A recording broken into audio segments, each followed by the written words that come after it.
Unit 2 read 1 જેનું નામ છે unforgettable Walt Disney.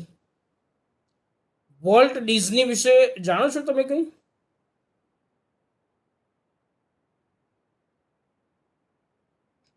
Walt Disney કોણ હતા? તો હોંગકોંગની અંદર જે ડિઝનીલેન્ડ છે ને, તો એ ડિઝનીલેન્ડ બનાવવાવાળા આ વોલ્ટ ડિઝની હતા. આ પાઠ લખનાર છે રોય ડિઝની. રોય ડિઝની એ વોલ્ટ ડિઝનીના ભાઈ છે, બ્રધર. એમણે આ પાઠ લખ્યો છે. હવે પાઠને આપણે સમજવાનો પ્રયત્ન કરીએ તો એમાં લખે છે કે my brother Walt is no more. No more એટલે આ દુનિયામાં રહ્યા નથી. રોય ડિઝની લખે છે કે મારો ભાઈ વોલ્ટ હવે આ દુનિયામાં રહ્યો નથી. યેટ છતાં પણ કહે છે કે his influence lingers like a living presence over the studio where he turned out the cartoons, nature films and feature movies that made him known and loved around the world.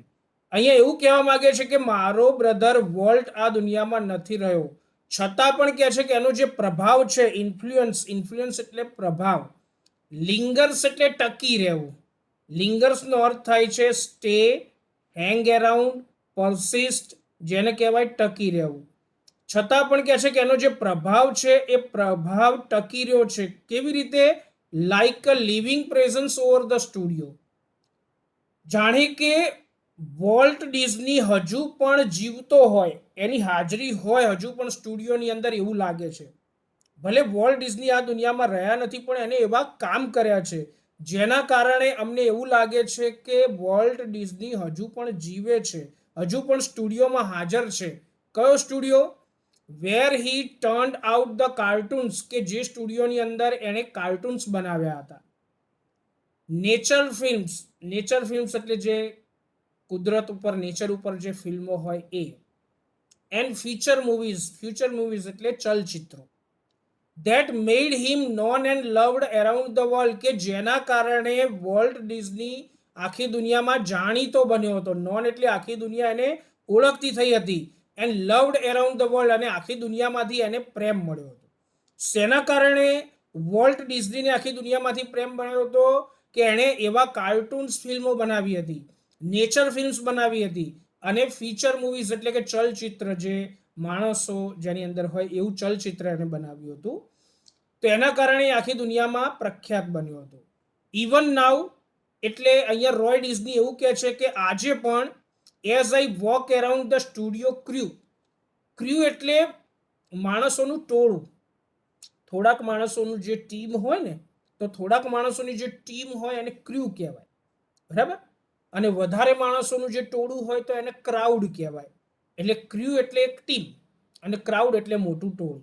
તો અહીંયા કહે છે કે જ્યારે પણ હું સ્ટુડિયોમાં કામ કરતા જે લોકો છે એમની વચ્ચે જાઉં છું, ત્યારે I half expect to encounter that tall country boy figure.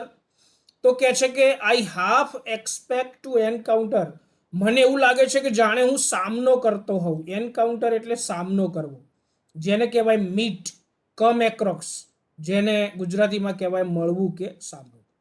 ભલે વોલ્ટ આ દુનિયામાં રહ્યો નથી, પણ જ્યારે પણ આ સ્ટુડિયોની અંદર કોઈ ટીમ આવે અથવા સ્ટુડિયોમાં કામ કરતા જે લોકો છે એમને હું મળું, એમની પાસેથી અભિપ્રાય લઉં, ત્યારે મને એવું લાગે છે કે જાણે કે હું વોલ્ટને મળતો હોય. અને વોલ્ટનો દેખાવ કેવો હતો એ અહીંયા બતાવ્યું છે. ટોલ એટલે વોલ્ટ હાઇટમાં ઊંચો હતો. કન્ટ્રી બોય ફિગર, અને આ જે કન્ટ્રી બોય ફિગર છે ને, એનો અર્થ થાય છે ગામડાનો કોઈ છોકરો હોય ને એવો દેખાતો હતો, ગામડિયું જેને કહેવાય. તો ગામડાના છોકરા જેવો દેખાતો હતો. Head bowed in thought about some new project, અને જાણે કે કોઈક નવો પ્રોજેક્ટ શરૂ કરવાનો હોય અને કોઈ વિચારમાં વ્યસ્ત હોય અને માથું નીચું રાખી અને કંઈક વિચારતો હોય, એવો વોલ્ટનો ચહેરો આજે પણ કહે છે કે મને આ સ્ટુડિયોની અંદર દેખાય છે. Actually he is not alive. ખરેખર વોલ્ટ જીવતો નથી, પણ એનો આ સ્ટુડિયો ઉપર પ્રભાવ એટલો બધો હતો, એ એટલા બધા કામ, પ્રોજેક્ટ જે છે પ્રોજેક્ટ અધૂરા મૂકીને ગયો હતો, કે જેના કારણે અમને એવું જ લાગે છે, રોય ડિઝની કહે છે કે આજે પણ વોલ્ટ હજુ પણ આ દુનિયામાં જીવતો છે, એટલે કે મને સ્ટુડિયોની અંદર પણ મારે એનો સામનો કરવો પડતો હોય એવું લાગે છે. Volt was so much the driving force behind all we did. અમે જે કંઈ પણ કામ કર્યું છે તે બધા કામ વોલ્ટના કારણે થયા છે, કારણ કે વોલ્ટ પોતે ડ્રાઇવિંગ ફોર્સ છે. ડ્રાઇવિંગ ફોર્સ એટલે પ્રેરક બળ.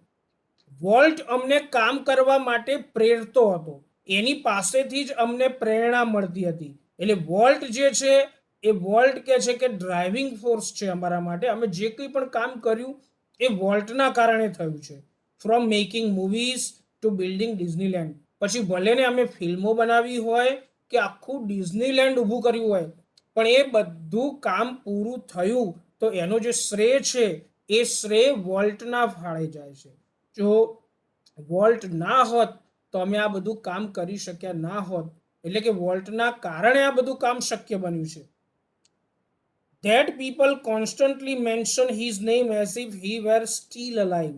અને કહે છે કે હું ડિઝનીલેન્ડમાં જાઉં અને ડિઝનીલેન્ડમાં લોકો વોલ્ટની એવી વાતો કરતા હોય જાણે કે વોલ્ટ હજુ પણ અલાઇવ છે. અલાઇવ એટલે જીવતો હોવું. આજે પણ વોલ્ટ જીવતો હોય એવું લાગે છે, કારણ કે આ ડિઝનીલેન્ડની મુલાકાતે જે કંઈ પણ લોકો આવે છે એ લોકો વોલ્ટને યાદ કરે છે. ભલે વોલ્ટના ગયા પછી બીજા ઘણા બધા સુધારા રોય ડિઝની કહે છે કે અમે ડિઝનીલેન્ડની અંદર કર્યા, છતાં પણ એ નવું પણ કંઈક બનાવ્યું હોય તો એનો શ્રેય વોલ્ટના ફાળે જ જાય છે. લોકો એવું જ સમજે છે કે આ બધું વોલ્ટે બનાવ્યું છે. અને ખરેખર રોય ડિઝની સ્વીકારે છે કે ભલે પાછળથી અમે બીજું બધું સુધારા વધારા કર્યા, પણ એ બધું કરવા પાછળનું જે પ્રેરક બળ છે એ પ્રેરક બળ વોલ્ટ છે. અહીંયા અઘરા શબ્દો જોઈ લઈએ. લિંગર્સ એટલે ટકી રહેવું. ટકી રહેવું. સ્ટે અથવા હેંગ અરાઉન્ડ, પરસિસ્ટ એવું કહેવાય. પછી એનકાઉન્ટર, સરસ, સામનો કરવો, મળવું એવો અર્થ થાય છે એનકાઉન્ટરનો. બરાબર છે. એટલે એ હેલો સર, હા બોલો બેટા. તમે મીટિંગ લોક કરી દીધી છે? થઈ ગઈ, ઓપન થઈ ગઈ બેટા. હવે મેઘાવી જોઈન નહીં થઈ શકતી. હા એને કહી દો થઈ જાય જોઈન. મીટિંગ અનલોક કરી દીધી હો બેટા. હા હા સર. ઓકે, તો આ બંને શબ્દો. હવે અહીંયા પહેલો પ્રશ્ન એવો છે કે ઇઝ વોલ્ટ અલાઇવ? શું ખરેખર વોલ્ટ જીવે છે?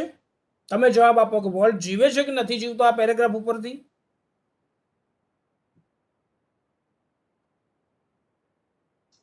આ પેરેગ્રાફ ઉપર તમને ખબર? હા, Walt is not alive.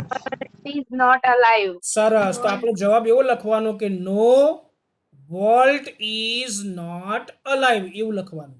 શું લખવાનું? No Walt is not alive.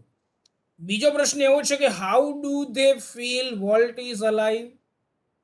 એમને એવું કેવી રીતે લાગે છે કે વોલ્ટ હજુ જીવતો છે? તો આપણે જવાબ આમાંથી જ લેવાનો કે they feel Walt is alive because એ લોકોને એવું લાગે છે કે વોલ્ટ જીવતો છે કારણ કે, હવે અહીંયા હીઝ ઇન્ફ્લુઅન્સથી શરૂ કરવાનું, કારણ કે his influence lingers like a living presence over the studio. ત્યાં સુધી લખવાનું. એટલે બીજા પ્રશ્નનો જવાબ કેવો બને? They feel Walt is alive because his influence lingers like a living presence over the studio. તમે બેટા આ જે પ્રશ્નો હું ચલાવું છું એ પ્રશ્નો નોટબુકમાં ઉતારો છો ને બધા? હા સર. ઓકે, ઓકે, નોટબુકમાં લખી દેવાના. પ્રશ્ન લખવાનો, નીચે એનો જવાબ લખવાનો. રેકોર્ડિંગ મોકલજો તો પછી લખી દઉં. રેકોર્ડિંગ મોકલેલું તો આગળના પાઠનું મોકલેલું છે બેટા. એટલે આર્યો. હા તો મોકલી દઈશું. ચલો હવે જુઓ. Every time V saw a new picture or open a new feature as Disneyland. જ્યારે પણ અમે કોઈ નવી ફિલ્મ બનાવીએ, કોઈને બતાવીએ, અથવા તો ડિઝનીલેન્ડની અંદર કોઈક નવો પ્રોજેક્ટ બનાવીએ, ત્યારે પણ કહે છે કે લોકો કોને યાદ કરતા?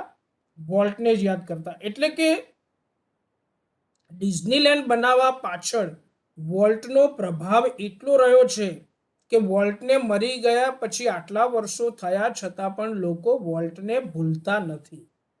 Someone is bound to say કોઈક વ્યક્તિ તો એવું કહે છે કે I wonder how Walt would like it. મને આશ્ચર્ય થાય છે, અમુક લોકો એવું કહે છે કે મને આશ્ચર્ય થાય છે કે વોલ્ટના મગજમાં આવું ડિઝનીલેન્ડ બનાવવાનો વિચાર ક્યાંથી આવ્યો હશે. વોલ્ટ કેટલું બધું લાંબા ગાળાનું વિચારતો હશે કે એણે આવું સરસ મજાનું ડિઝનીલેન્ડ બનાવ્યું છે. And when this happens I personally realise that it was something he himself had plan. અને આવું કોઈ વ્યક્તિ વાત કરે ને ત્યારે હું પણ, રોય ડિઝની એવું કહે છે કે હું પણ વ્યક્તિગત રીતે વિચારું છું કે ખરેખર વોલ્ટે આ બાબતનું સ્વપ્ન બહુ વહેલા જોયું હશે. વોલ્ટ મગજમાં બધું પ્લાનિંગ કરતો હશે આવું બધું બનાવવાનું, કે લોકોને શું ગમશે શું નહીં ગમે એ એણે વિચારી લીધું હશે. ત્યારે જ આ વસ્તુ શક્ય બની હશે.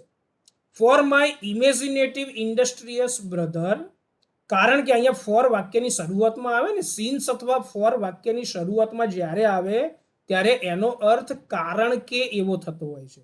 એટલે અહીંયા ફોર વાક્યની શરૂઆતમાં આવ્યું છે એટલે એનો અર્થ થાય છે કારણ કે. હવે અહીંયા કહે છે કે for my imaginative ઇન્ડસ્ટ્રીયસ brother.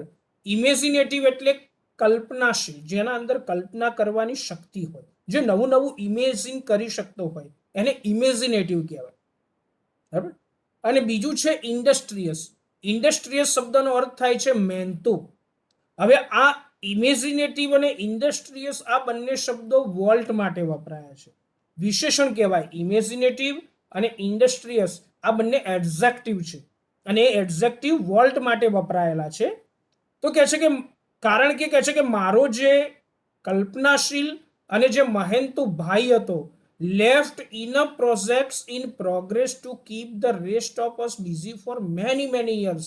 Volt ભલે મરી ગયો છે, વોલ્ટ ભલે આ દુનિયામાં રહ્યો નથી, પણ એને મરતા પણ એટલા બધા પ્રોજેક્ટ એ શરૂ કરીને ગયો છે ને કે અમે ઘણા બધા વર્ષો સુધી એની પાછળ રહીશું ને તો પણ એ પ્રોજેક્ટ પૂરા થઈ શકે એમ નથી. એટલે કે એણે એટલું બધું લાંબા ગાળાનું વિચારી દીધું હતું, એટલું બધું એણે કાલ્પનિક રીતે વિચાર્યું હતું કે લોકોને શું ગમશે, અને એ પ્રોજેક્ટ એને શરૂ પણ કરી દીધા હતા. અને એ ભલે આ દુનિયામાંથી વહેલા વિદાય લઈ લીધી, અને કારણ કે વોલ્ટને કેન્સર હતું, અને કેન્સરના કારણે, કારણ કે એ ચેઇન સ્મોકર હતો, એટલે કે બિસ્ટોલ બહુ પીતો, એક પૂરી થાય બીજી શરૂ કરે, એ પૂરી થાય ત્રીજી શરૂ કરે, એટલે ચેઇન સ્મોકર હતો. અને એના કારણે એને કેન્સર થયું અને કેન્સરના કારણે એ વહેલો મરી ગયો. પરંતુ એણે પોતે એટલા બધા પ્રોજેક્ટ શરૂ કરીને ગયો છે. રોય ડિઝની એવું કહે છે કે અમે બધા ઘણા બધા વર્ષો સુધી એ પ્રોજેક્ટ પાછળ કામ કરીએ ને ત્યારે એ પૂરા થાય એવા છે, એટલે કે અમને ઘણા બધા વર્ષો સુધી બિઝી રાખશે. Walt was a complex man. Walt કેવો માણસ હતો? કોમ્પ્લેક્સ. કોમ્પ્લેક્સ એટલે જટિલ.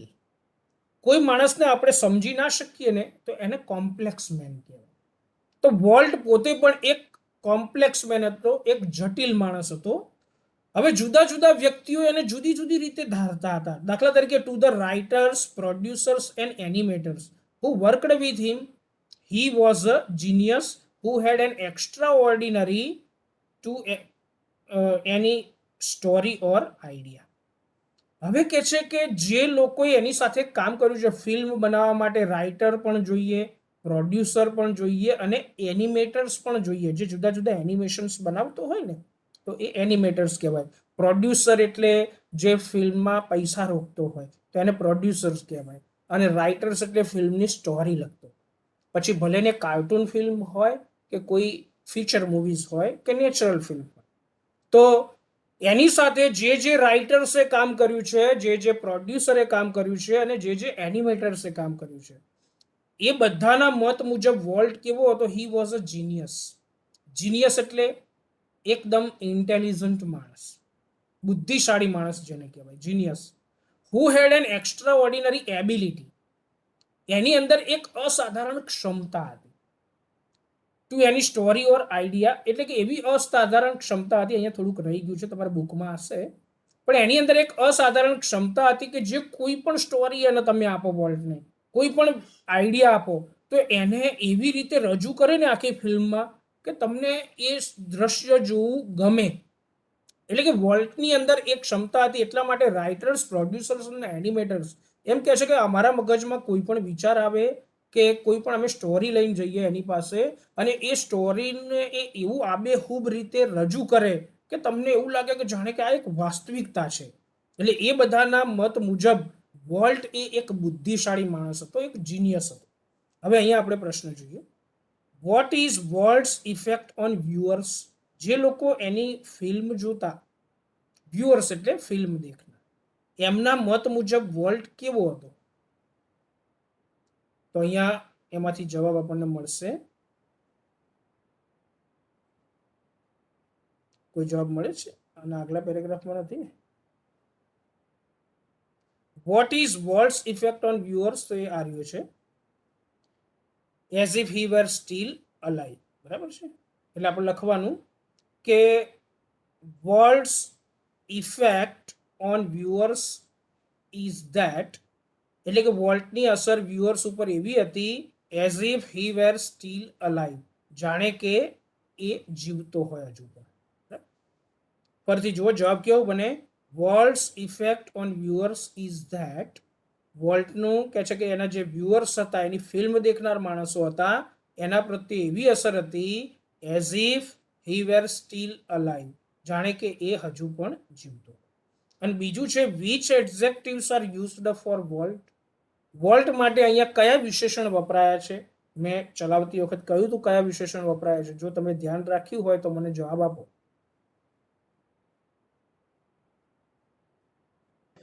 Imaginative and industrious. સરસ. તો આ બે વિશેષણ છે, એક તો છે ઇમેજિનેટિવ અને બીજું છે ઇન્ડસ્ટ્રીયસ. તો આ ઇમેજિનેટિવ અને ઇન્ડસ્ટ્રીયસ એ બંને વિશેષણ છે વોલ્ટ માટે. જવાબ એવો લખવાનો, the adjectives used for Walt are ને છેલ્લે લઈ જવાનું, એટલે the adjectives used for Walt are imaginative and industrious. Imaginative અને ઇન્ડસ્ટ્રીયસને અવતરણ ચિહ્નમાં લખવાના. બરાબર, એટલે બંને જુદા પડે. પછી છે to the millions of people who watched his TV show. Millions એટલે લાખો લોકો. લાખો લોકો કે જેણે વોલ્ટના ટીવી શો જોયા હતા, એમના મત મુજબ, જુદા જુદા લોકોના મત મુજબ વોલ્ટ જુદો જુદો હતો. અહીંયા આપણે આગલા પેરેગ્રાફમાં જોયું તો જે રાઇટર્સ, પ્રોડ્યુસર્સ અને એનિમેટર્સ હતા, એમના મત મુજબ વોલ્ટ જીનિયસ હતો. પરંતુ કહે છે કે જે લાખો લોકો કે જેણે ઘરમાં ટીવીમાં વોલ્ટના ટીવી શો જોયા હતા, એમના મત મુજબ હી વોઝ અ વામ, એ એક હૂંફ આપે એવો માણસ હતો.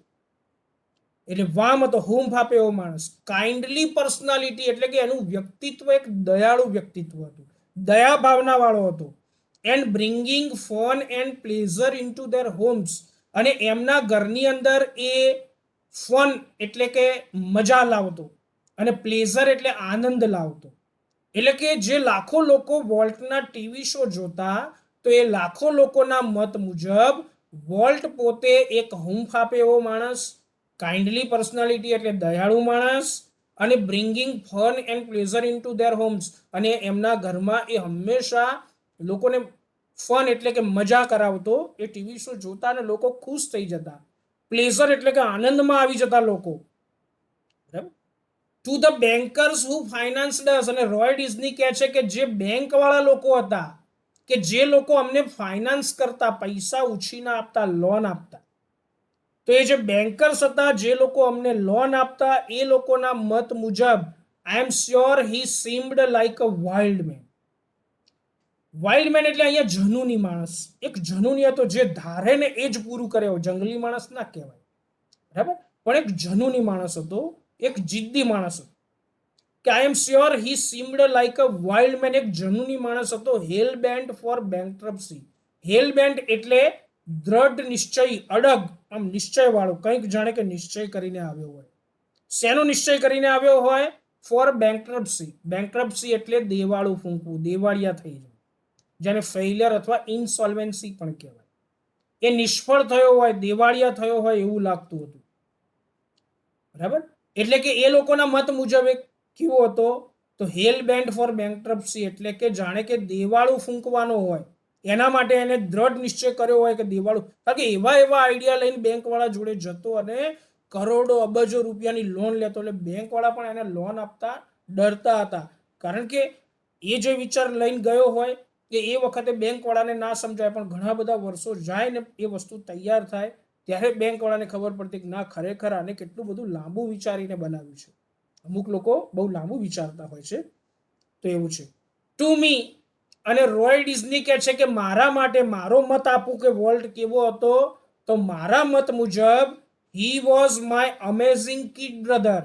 એ કહે છે કે મારો એક અદ્ભુત ભાઈ હતો. Full of impractical dreams that he made come true. એના મગજમાં હંમેશા સ્વપ્ન હોય, અને એ પણ કેવા સ્વપ્ન હોય? ઇમ્પ્રેક્ટિકલ. ઇમ્પ્રેક્ટિકલ શબ્દનો અર્થ થાય છે બિન વ્યવહારુ. તમને વ્યવહારુ લાગે જ નહીં, કે તમને એવું લાગે કે આ સપનું તો આ જે બનાવવાની વાત કરે છે ને એ તો કદી બને જ નહીં, એવું તમને લાગે. એટલે ઇમ્પ્રેક્ટિકલ એટલે અનવાઇઝ ટુ ઇમ્પ્લિમેન્ટ, ઇમ્પોસિબલ, જાણે કે અશક્ય લાગે એવું. અનરિયલિસ્ટિક, જેને બિન વ્યવહારુ કે. એટલે કે એ એવા સ્વપ્ન જોતો કે જે અમને બધાને બિન વ્યવહારુ લાગે, અશક્ય લાગે, અને એ સપનાઓને કહે છે કે that he made come true. અને એ સપનાઓને આ વોલ્ટ ડિઝની છે એ પૂરા કરતો, એને સાચા કરતો, સાકાર કરતો સપનાઓને. એટલે કે વોલ્ટ પોતે એક ખૂબ લાંબુ વિચારે એવો મહેનતુ માણસ હતો, બરાબર, પણ જુદા જુદા લોકોના મત મુજબ એ જુદું જુદું હતું. ચલો અહીંયા અઘરા શબ્દો જોઈ લઈએ. હેલ બેન્ટનો શબ્દનો અર્થ શું થાય? દ્રઢ નિશ્ચય. દ્રઢ નિશ્ચય. બેંક્રપ્સી, નિષ્ફળતા. નિષ્ફળતા, દેવાળિયું ફૂંકવું, બરાબર છે. ઇમ્પ્રેક્ટિકલ, બિનવ્યવહારુ. હા, બિન વ્યવહારુ, બરાબર. Okay. What is banker's opinion for Walt? વોલ્ટના મત મુજબ બેન્કરનો મત શું હતો? તો અહીંયા જે ટુ લખ્યું છે ને એની જગ્યાએ લખવાનું એકોર્ડિંગ ટુ ધ બેન્કર્સ. અહીંયા લખવાનું એકોર્ડિંગ ટુ ધ બેન્કર્સ, એટલે કે બેન્કર્સના મત મુજબ, અલ્પવિરામ, પછી અહીંથી શરૂ કરવાનું. હી એટલે Walt. Walt seemed like a wild man hell bent for bankruptcy. આટલું લખવાનું. ફરીથી જુઓ, આ પહેલા પ્રશ્નનો જવાબ શું બને? તો એકોર્ડિંગ ટુ ધ બેન્કર્સ, પછી અહીંયા હીની જગ્યાએ વોલ્ટ લખવાનું. Walt seemed like a wild man hell bent for bankruptcy. એ જવાબ થાય. What does the author think about Walt? Author એટલે લેખક. લેખક શું માને છે વોલ્ટ વિશે? તો અહીંયા લખવાનું એકોર્ડિંગ ટુ ધ ઓથર, એટલે કે લેખકના મત મુજબ. એકોર્ડિંગ ટુ ધ ઓથર, અહીંયા હી એટલે વોલ્ટ લખવાનું. વોલ્ટ વોઝ, માય એટલે લેખકનો એટલે his. Volt was his amazing kid brother, full of impractical dreams that he made come true. ફરીથી જુઓ. According to the author, Walt was his amazing kid brother, full of impractical dreams that he made come true. આ રીતે લખશો એટલે એક પણ જવાબ ખોટો ના પડે, ગ્રામેટિકલી પણ સાચો પડે. ત્યાર પછી એક છેલ્લો પેરેગ્રાફ જોઈ લઈએ. The apple orchard and weeping willows stand green and beautiful at our old farm where Walt sketched his first animals. અહીંયા આપણે જોઈએ તો આ વોલ્ટ લોકોની એક વાડી હતી. વાડી એટલે ખેતર જેવો ભાગ. તો વોલ્ટની એમની જે વાડી હતી એમાં એપલ ઓર્ચાર્ડ હતા. એપલ એટલે સફરજન અને ઓર્ચાર્ડ એટલે ફળોની વાડી. ત્યાં આગળ કહે છે કે સફરજનની વાડી હતી, એપલ ઓર્ચાર્ડ, એન્ડ વીપિંગ વિલોઝ. વીપિંગ વિલોઝ એટલે એકબીજાને વળગી રહે ને એકબીજાની અંદર ગૂંથાઈ જાય, વીંટાઈ જાય એવા વિલોઝ. વિલોઝ એટલે નેતર જેવું વૃક્ષ, જે વૃક્ષો એકબીજાની અંદર આમ ભેગા થઈ ગયેલા હોય, જેને કહેવાય ઘટાદાર વૃક્ષો. એટલે કે સફરજનની વાડીઓ અને જે વીપિંગ એટલે એકબીજા સાથે વીંટળાઈ ગયેલું, વિલોઝ એટલે નેતર જેવું વૃક્ષ. સ્ટેન્ડ ગ્રીન એ કહે છે કે લીલાછમ હતા, and beautiful at our old farm. અમારું એક જૂનું ખેતર હતું, એ જૂના ખેતરમાં સફરજનની વાડીઓ હતી અને નેતર જેવા એકબીજાની અંદર વીંટળાઈ જાય એવા વૃક્ષો હતા, જે લીલાછમ અને ખૂબ જ સુંદર દેખાતા હતા. હવે આ જગ્યાનું મેન્શન એટલે કે આ જગ્યાનો નિર્દેશ અહીંયા એટલા માટે કર્યો છે કે વોલ્ટે પોતાના જીવનનું સૌ પ્રથમ કાર્ટૂન એટલે કે એક પહેલું એનિમલ એને સ્કેચ કર્યું હતું, દોર્યું હતું. એ પહેલું એનિમલ એક પ્રાણીનું સ્કેચ એને દોર્યું હતું, એ આ ખેતરમાં દોર્યું. આઈ રિકોલ એટલે કે લેખક કહે છે કે મને હજુ પણ યાદ આવે છે કે how Walt and I would snuggle together in bed. કહે છે કે હું અને વોલ્ટ બંને એક જ પથારીની અંદર લપાઈને સૂઈ જતા હતા, કારણ કે એમને બીક લાગતી. રાત્રે ત્યાંથી એક ટ્રેન પસાર થતી અને ટ્રેનનો જ્યારે અવાજ આવે ને, હવે આપણા ઘરની બાજુમાં થઈને ટ્રેન પસાર થતી હોય અને ટ્રેન હોર્ન વગાડે અને એના હોર્નનો જે એના વિસલનો જે અવાજ આવે, એ અવાજથી કહે છે કે અમે ગભરાઈ જતા અને હું અને વોલ્ટ બંને લપાઈને સૂઈ જતા. અહીંયા સ્નગલ શબ્દ છે અને સ્નગલ શબ્દનો અર્થ થાય છે પથારીમાં એકબીજા સાથે લપાઈને સૂવું. ટુ લાઈ ઓર પ્રેસ ક્લોઝ ટુગેધર, જેને કડલ પણ કહેવામાં આવે છે. એટલે હું અને વોલ્ટ બંને એકબીજા સાથે પથારીમાં લપાઈને સૂઈ જતા. And hear the haunting whistle of a locomotive passing in the night, અને રાત્રે ત્યાંથી એક લોકોમોટિવ પસાર થતી. લોકોમોટિવ એટલે ટ્રેનનું એન્જિન. રાત્રે જ્યારે ત્યાંથી ટ્રેનનું એન્જિન પસાર થતું અને એની જે હાઉન્ટિંગ વિસલ હતી, વિસલ એટલે તો જે ટ્રેનનો અવાજ આવે, સીટી વગાડે એટલે એને હાઉન્ટિંગ. હાઉન્ટિંગ એટલે ડરામણું જેને કહેવાય, ભૂલાય નહીં તેવું, અનફર્ગેટેબલ અથવા ડરામણું. એની જે ડરી જાય એવી વિસલ વાગતી જે ત્યાં ટ્રેનનું એન્જિન પસાર થતું. એટલા માટે કહે છે કે હું અને વોલ્ટ બંને પથારીમાં એકબીજા સાથે લપાઈને સૂઈ જતા. Our uncle Mike was an engineer. હવે અહીંયા રોય ડિઝની કહે છે કે અમારા કાકા જેમનું નામ હતું માઇક, એ કહે છે કે એન્જિનિયર હતા અને એ ટ્રેનનું એન્જિન ચલાવતા હતા. And he would blow his whistle one long and two short just for us. ત્યાં આગળ કોઈ સ્ટેશન નહોતું કે ગાડી ઊભી રહે, પરંતુ અમારા ઘરની બાજુમાં થઈને એ ટ્રેનનું એન્જિન લઈને એ જતા. એટલે એક લાંબી વિસલ વગાડતા અને બે ટૂંકી વિસલ વગાડતા, જેના કારણે અમને પોતાને ખબર પડે કે હવે અંકલ માઇક અહીંથી પસાર થઈ રહ્યા છે. વોલ્ટ નેવર લોસ્ટ હિઝ લવ ફોર ટ્રેન્સ. વોલ્ટ ભલે ગમે એટલો મોટો થયો, એને આટલું બધું મોટું ડિઝનીલેન્ડ બનાવ્યું, પણ ટ્રેન પ્રત્યેનો એનો જે પ્રેમ હતો એ પ્રેમ ક્યારે પણ ઓછો થયો નહોતો. અત્યારે પણ હોંગકોંગમાં આવેલા ડિઝનીલેન્ડની અંદર તમે જાઓ તો એન્ટ્રન્સમાંથી જેવા પસાર થાવ તરત જ એક ટ્રેનનું એન્જિન મૂકેલું છે, જૂનું એન્જિન એ મૂકેલું છે. યર્સ લેટર એટલે વર્ષો પછી પણ. And old fashion train was one of the first attractions at Disneyland. ઘણા બધા વર્ષો પછી તમે જાઓ, એટલે તમે ડિઝનીલેન્ડ જાઓ તો ત્યાં આગળ પણ કહે છે કે એક જૂના જમાનાની ઓલ્ડ ફેશન, અહીંયા ઓલ્ડ ફેશન શબ્દ છે ને એનો અર્થ થાય છે જૂના જમાનાની. તો એક જૂના જમાનાની ટ્રેન મૂકેલી છે ત્યાં આગળ. એ સૌથી પહેલું આકર્ષણ છે ડિઝનીલેન્ડમાં. ડિઝનીલેન્ડમાં પ્રવેશો એટલે પહેલી તમને આ ટ્રેન જોવા મળે. હવે અહીંયા અઘરા શબ્દ જુઓ. ઓર્ચાર્ડ એટલે ફળોની વાડી. ફળોની વાડી. વિલોઝ નેતર જેવું વૃક્ષ. નેતર જેવું એક વૃક્ષ. સ્નગલ પથારીમાં લપાઈને સૂવું. બરાબર, પથારીમાં એકબીજા સાથે લપાઈને સૂઈ જવું. હાઉન્ટિંગ એટલે ડરી જવાય તેવું. ડરામણું. અને લોકોમોટિવ ટ્રેનનું એન્જિન. હવે અહીંયા કહે છે કે what was uncle Mike. Uncle Mike શું હતા? તો અંકલ માઇક એન્જિનિયર હતા. એટલે જવાબ એવો લખવાનો કે uncle Mike was an engineer, એવું લખવાનું. Uncle Mike was an engineer. અને who blows whistle for them? એમના માટે ટ્રેનની વિસલ કોણ વગાડતું હતું? તો અહીંયા જે હુ શબ્દ છે એ હુ શબ્દની જગ્યાએ અંકલ માઇક લખવાનું કે uncle Mike blows whistle for them. તો